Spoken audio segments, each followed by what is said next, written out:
Hey, welcome back to my channel. Today we'll be discussing Butler by Nabit. Now, before we get started, there will be spoilers, so if you don't want to be spoiled in this manhwa, go ahead and click off now. No worries, I'll catch you next time. Now, for those of you left behind, let's go over some content warnings. There may be references to power imbalance, social gap, inappropriate relationships between an employee and employer, cheating, sexual assault, gossiping, invasion of privacy, harassment, health problems, drugging, attempted forced abortion, child neglect, corruption, infertility, and male pregnancy, as these things do appear in the manhwa. Now, if that's okay with you, let's go and get started.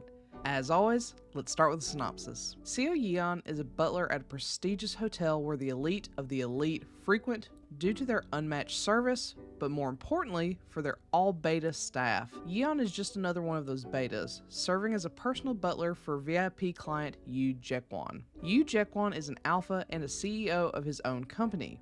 He's on a whole other level to most people, but especially to Yeon, who feels lucky just to be in his presence every day.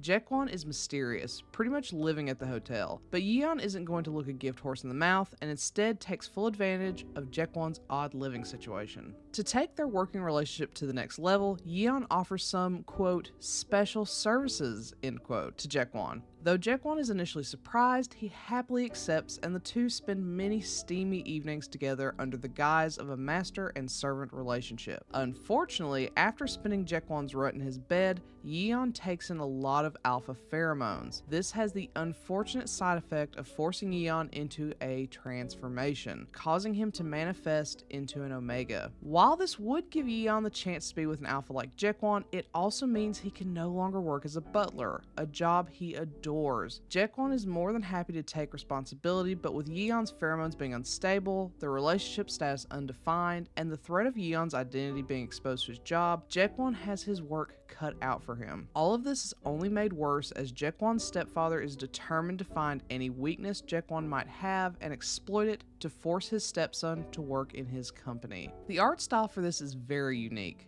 I simultaneously love it and hate it. And even now, while looking it over to write this script for the review, I find myself flip-flopping on whether I like it or not. It's very plastic-like. Everyone shines, literally. It also comes off much more cartoony than I like, but it's not terrible. I don't think this is ugly by any means, but it's just one of those styles that I'm unsure if I like it or not. More than anything though, I'm not a fan of the poses and bodies. They tend to be very inconsistent and stiff, which gave me pause for all the wrong reasons. I'm also not a huge fan of Yeon's hairstyle, which I know is super nitpicky, but I think it's worth mentioning.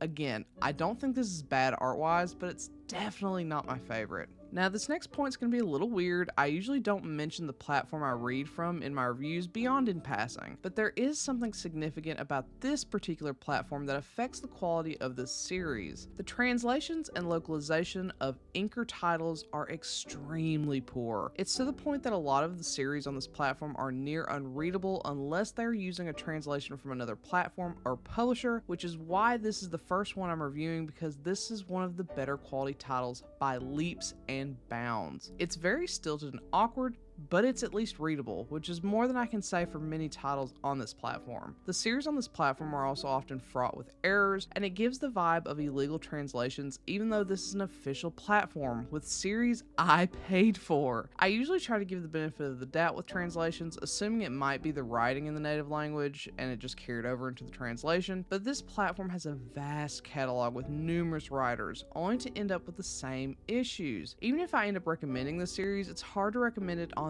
this platform. If you can get it, legally and officially mind you, anywhere else with a different localization, do that. This one isn't as bad as many others on this platform, but that's a very low bar, and I'm not fond of sending people to a platform I just don't trust. Enough about the platform though. I'm sorry I went off on a tangent that's much broader and out of scope of the work itself, but I feel quite strongly about this. With that out of the way though, let's discuss the story. We're dealing with a good old conglomerate family drama backdrop, which feels rather convoluted. The brother, the heir of the company, starts as the main antagonist, going after all of Jaekwon's partners due to his own insecurities. However, Jaekwon has made it clear he has no interest in the company, going so far as to create his own. Then we switch gears to Jaekwon's mother and stepfather being the main villains, trying to leverage Jaekwon's love for Yeon and his precarious position at work to steer Jaekwon in the direction they want. It ends super satisfying, with everything falling apart for the stepfather and his son, but it all came apart through the mother, who was secretly working behind the scenes to expose their corruption.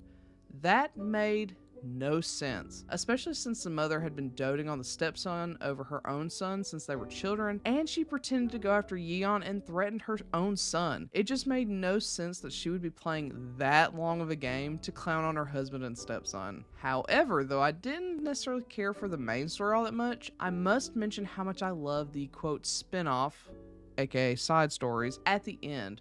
It tackles some of my favorite elements of Omegaverse, specifically male pregnancy. I love that we get to see Jaekwon and Yeon as parents, but more than anything, I love that Jae, their daughter, gets some development. I've been reading a bunch of series recently involving male pregnancy, where the pregnancy is announced with no reveal, sad, where the baby is born but we don't get anything beyond the initial birth or baby reveal, also sad, or the baby is nothing more than a silent accessory, which is uber sad. But here, we actually get to see the daughter age and develop her own personality, which moves the plot of the side stories forward. It's refreshing and, in turn, helps to develop and grow Yeon and Jaekwon as individuals, but also as a couple.